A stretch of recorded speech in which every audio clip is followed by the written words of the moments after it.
बिफा फोरोंगिरिया फिसाज्लाखौ माबा बुंनो नागिरदोंमोन। बे समावनो गुबुन सानफोरनि बायदि बिमाया फिसाज्लाखौ बानस'हरदोंमोन। बाबु थांनो हो बिफा, उन्दै फिसाज्ला देनां देरबा बुजिगोन। आं थांग्रोनोसै, दा सानजौबा गोलाव लाइन थानांगोन। ओंखामखौ टिफिनाव सोखाबाय बिफा, दा लानानै थांदो। बिफा फोरोंगिरिया दिनै बिमा गैयैलाय खाबु मोनथारदों फिसाज्लाखौ बुंनो। दिनै मा खालामनो सानदों?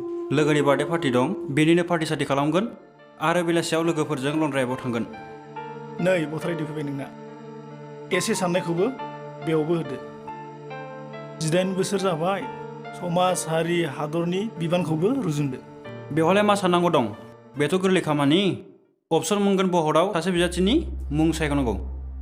गोरलै आरो मिनिनायनि बाथ्रा नङा फिसा, बेयो मोनसे गोनांथार थिरांथा। सानै हयै बर्डखौ बै बिजाथि एबा पार्टिनो हो जेराव बिटिआर आरो हादरनि जौगानायनि मावथांखि दं। मोनफ्रोमबो बहरा गावबा गाव बेसेन दं।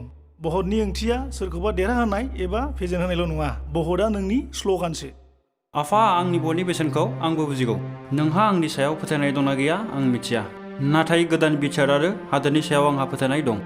साननानै नायबाय आरो थांखिबो लाखाबाय। बर्डखौ सोर बिजाथि एबा पार्टिनो होनांगौ। मिथिगौ गोदान बिटिआर ग्रोबथाखौ सोर मावफुंगोन।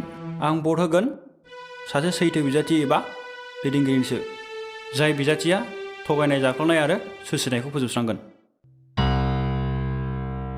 आरो जायनि गोख्रों दैदेननायाव गोदान बिटिआरआ थाबैनो जौगानायनि मोखां नुगोन।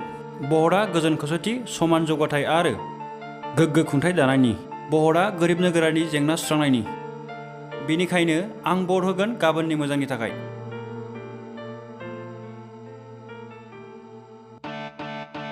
अब्ला देग्लाय रायजोनि दैदेनगिरि प्रमद बर'नि दैदेननाय इउपिपिएल सरकार। नोंथांनि गिबिसिन बर्डखौ गोसोखांथाव खालाम। देग्लाय प्रमद बर'नि दैदेननायाव इउपिपिएल सरकार। सोलायनायनि सम सफैबाय।